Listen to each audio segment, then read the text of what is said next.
Olá, tudo bem? PCI Concursos, prazer estar aqui com vocês mais uma vez. Hoje a nossa aula é sobre a figura do empregador.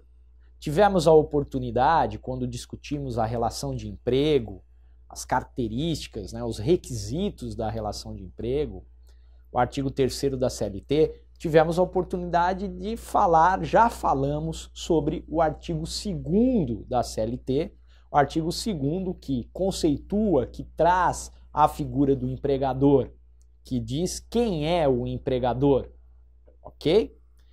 E aí nós tivemos a oportunidade de tecer considerações sobre as teorias que caracterizam esse empregador, A sujeição do empregado numa ótica subjetiva não é a teoria mais adequada, tem que se verificar a relação de emprego, a subordinação sob o prisma objetivo, e daí o empregador é aquele que tem o poder de organização, aquele que tem o poder de organização, o poder de controle, o poder disciplinar, o poder regulamentar da atividade, uma vez que os riscos da atividade econômica devem ser suportados pelo empregador.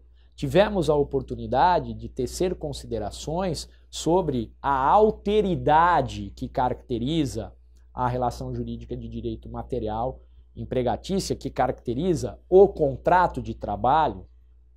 Então, essa alteridade nada mais é do que a assunção dos riscos da atividade econômica pelo empregador. E é muito importante isso, pessoal, para que possamos compreender, para que possamos refletir sobre a relação de emprego, para que se possa discutir a reforma trabalhista, por exemplo. A subordinação é um traço característico, o mais importante para dizer da relação de emprego, a subordinação jurídica. Por mais que se queira criar figuras diferenciadas, por mais que se queira mascarar a relação de emprego, é sempre na subordinação, é visualizar se existe a subordinação. A subordinação jurídica sempre existirá. E outra questão que também é posta, é um dogma, não há como flexibilizar, falando em flexibilização, em reforma, a subordinação jurídica não se pode flexibilizar. Você pode interpretá-la com maior ou menor rigor, mas a subordinação ela não pode ser tangenciada por interpretações flexíveis ou que queiram simplesmente ignorar a realidade posta. A realidade que é uma realidade, a peculiaridade, aquilo que grava, que caracteriza, que é a essência da relação jurídica trabalhista. A questão da alteridade do empregador ser responsável pela atividade econômica, suportar os riscos da atividade econômica, também é outro traço que permanece incólume, independentemente da interpretação que se busque. Ok? O artigo 2º caput da CLT, ele deixa isso evidente. E os parágrafos devem ser interpretados em consonância, em harmonia com o caput do artigo 2º da CLT. E por que o professor abre a aula e está dizendo isso? Está trazendo isso e traz isso? Porque vocês sabem, aqui nas nossas aulas, nós discutimos a reforma trabalhista. As nossas aulas estão atualizadas de acordo com a reforma trabalhista, cuja vigência se aproxima, está muito perto. Por quê? Porque os parágrafos do artigo 2º sofreram modificações. mais de 200 modificações na CLT. Essa reforma é uma reforma complexa, profunda, está sendo debatida intensamente, embora haja todo aí um movimento midiático de mídia dizendo que não, que é simples, está tranquilo. Né? Não está, pessoal, não está tranquilo. Né? Não está tranquilo. No âmbito jurídico, acadêmico, as questões são muito palpitantes. Então, nós sabemos que toda interpretação tem que se dar de acordo com o caput. É uma questão até mesmo tópica, topográfica, né? O lugar das coisas no âmbito normativo jurídico. Não há como o parágrafo anular o que é trazido no caput, ok? É isso que eu quero que num primeiro momento vocês tenham, visualizem, porque é daqui que parte a nossa aula falando da figura do empregador. Vamos lá para o quadro.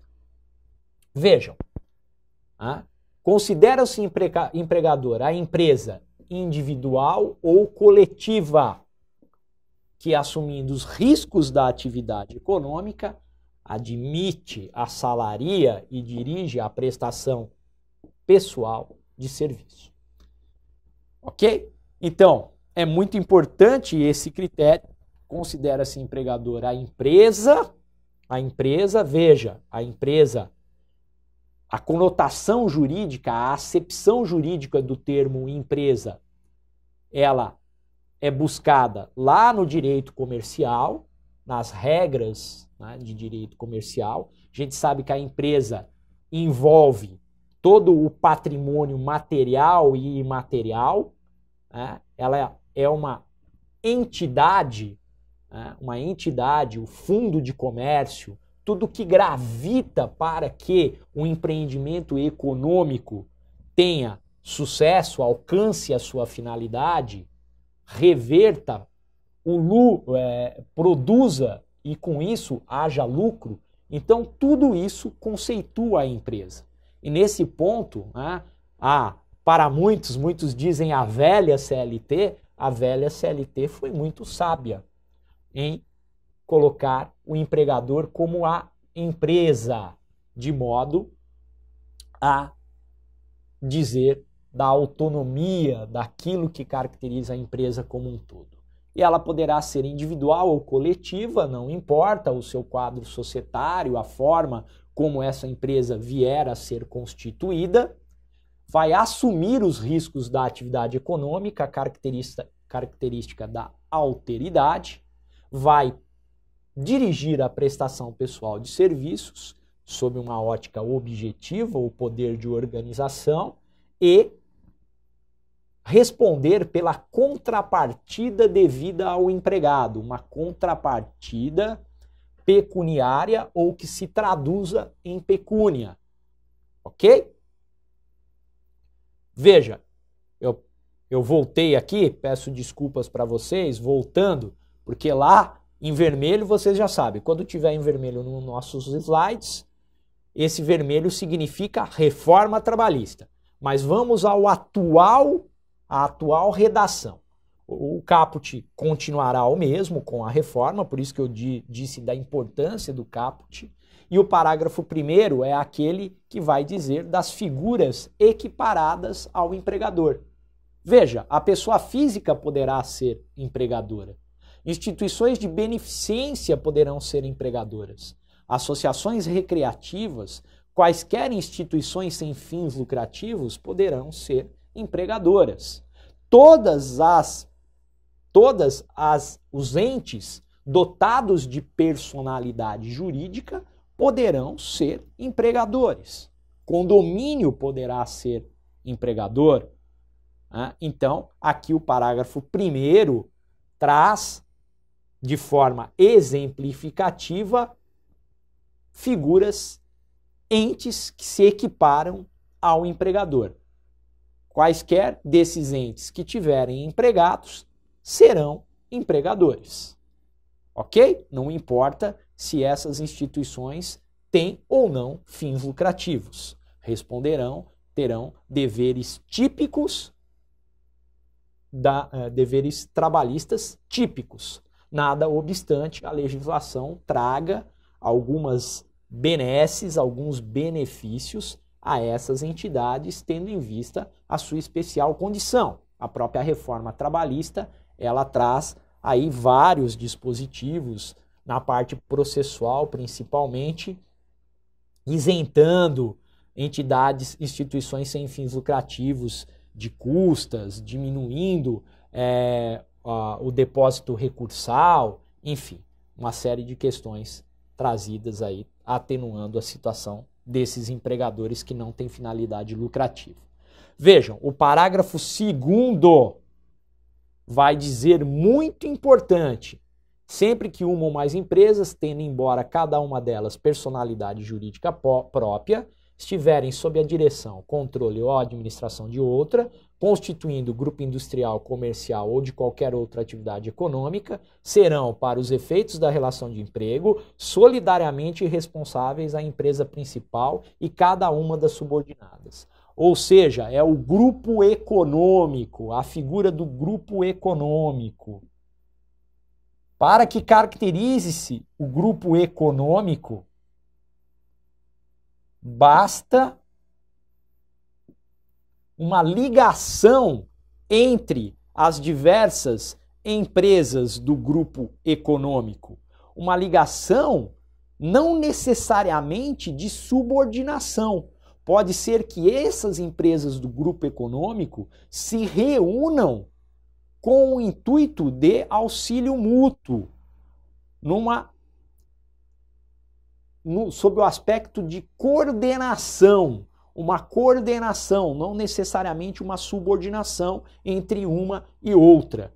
Se houver a conjunção, a comunhão de interesses para o negócio, para o sucesso negocial, para buscar o lucro advindo da atividade econômica, para buscar concretizar os objetivos sociais desse grupo, teremos figura do grupo econômico. E no âmbito trabalhista, essa caracterização culminará na responsabilidade solidária de todas as empresas do grupo pelos direitos dos trabalhadores.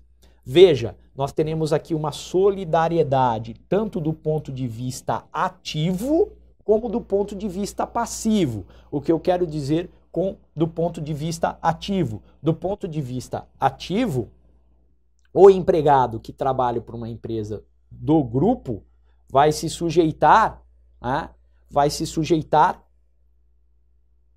ao decidido, ao controle de todas elas. Estará à disposição de todas elas. E o regime jurídico e também as obrigações trabalhistas dali advinda serão comuns a todas elas. Todas elas estarão responsáveis pelas condições de trabalho oferecidas ao empregado.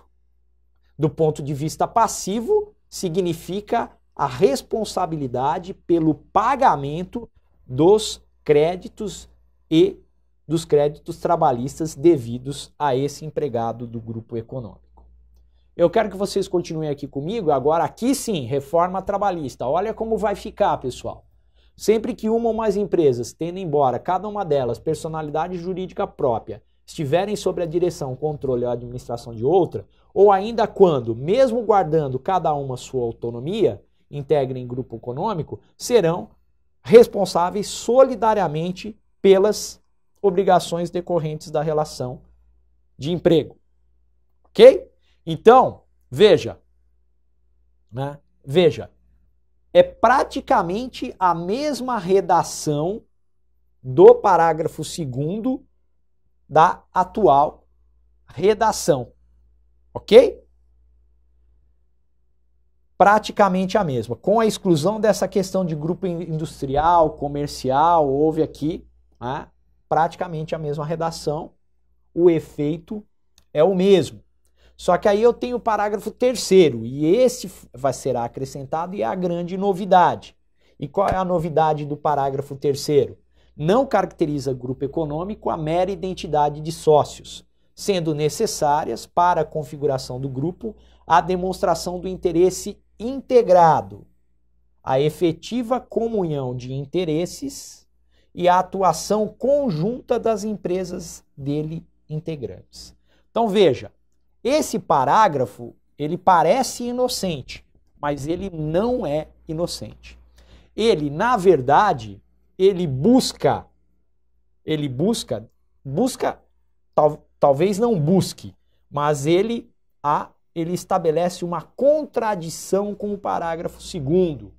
Ele atenua a responsabilidade do caput, ok? Por quê? Porque muitas vezes, a formação do grupo econômico não é uma questão fácil, pessoal. Não é uma questão simples, a caracterização do grupo econômico. O que usamos na prática, no dia a dia, no cotidiano forense? Muitas vezes a gente busca alguns elementos de natureza objetiva, identidade do quadro de sócios. Né? Os sócios abrem diversas empresas. Muitos usam isso como um mecanismo fraudulento. E você faz um cotejamento, são empresas, muitas vezes, são empresas que atuam em ramos diferenciados. Mas, na verdade, existe toda uma coordenação, uma atividade coordenada com o propósito de buscar lucro ao grupo econômico. Existem operações casadas, né? Então, muitas vezes sabemos que essa manobra é utilizada para burlar o fisco, a questão tributária e também a questão trabalhista. E o parágrafo 3º vai dizer que essa mera identidade de sócios não basta, que há necessidade da demonstração de um interesse integrado. O que seria um interesse integrado? A comunhão de interesses e a atuação conjunta das empresas dele integrantes. Então veja, né? Aqui é importante, o parágrafo 3º, ele tem que ser interpretado conforme o caput.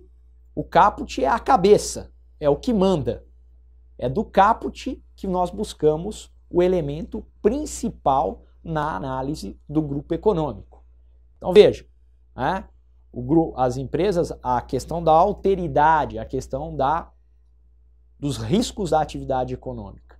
O parágrafo 2º, né? O parágrafo 2º é o parágrafo que diz, né? O parágrafo traz exatamente os elementos para a formação do grupo econômico, dizendo, né, da possibilidade de formação desse grupo, embora cada empresa tenha sua autonomia, você tem ali as empresas trabalhando, agindo conjuntamente. E o parágrafo 3º, ele procura atenuar, dizendo, olha, a mera identidade de sócios não vai bastar, então o que ele busca é dificultar a formação do grupo econômico, certo? Porque a jurisprudência trabalhista, a jurisprudência é uma jurisprudência praticamente pacificada, que não é muito rigorosa na análise dos fatores para a formação do grupo econômico. Qualquer elemento que surja demonstrando uma comunhão de interesses, demonstrando uma atividade coordenada entre as diversas empresas do grupo, já basta por si só para a formação do grupo. Em casos muito difíceis, até mesmo em virtude do princípio da proteção e de seus desdobramentos, indúbio pro réu, norma mais favorável, até mesmo por pelo principal princípio do direito do trabalho, essa análise é uma análise que não exige demais para caracterização do grupo econômico, como aponta o novel parágrafo 3º do artigo 2º da CLT, que será acrescentado com a reforma trabalhista, a vigorar a partir do dia 11 de novembro de 2017. Tá ok, pessoal? Mas então é importante que fiquem atentos, né, nessa questão formação do grupo econômico, os desafios que surgem com a reforma, sempre buscando uma interpretação que não elimine a lógica do sistema, ok? E daí a tranquilidade para definir quais são os empregadores, ok? Então veja, se eu sou um empregado de um determinado grupo econômico, em termos sindicais, o que vai prevalecer? A atividade principal do grupo econômico, né? Muitas vezes eu tenho um grupo econômico, uma empresa que trabalha no setor de derivados de petróleo. Essa mesma empresa cria uma outra empresa de vigilância, cria uma terceira empresa de logística e transporte. Veja, a vigilância, a armada, a logística e transporte tem como propósito permitir, facilitar a finalidade principal do grupo econômico, da empresa cabeça, da empresa mãe, qual seja a venda de combustíveis.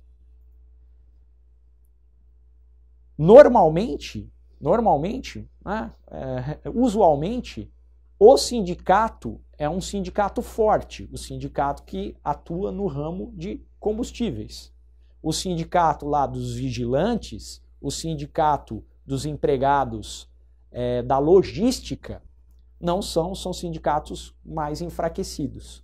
Eu terei o direito de pleitear a aplicação dos instrumentos negociais coletivos firmados pelo sindicato dos petroleiros, por aquele sindicato vinculado à atividade econômica principal do grupo econômico, que tem uma empresa mãe, que tem uma empresa que comanda essa operação, ok? As regras de saúde e segurança trabalhista também serão aquelas dos empregados da empresa mãe e etc, etc, etc. Se eu trabalhar para várias empresas ao mesmo tempo, o meu contrato de trabalho será único, não serão vários contratos, um contrato único. As jornadas de trabalho serão somadas para efeito de horas extras e por aí vai.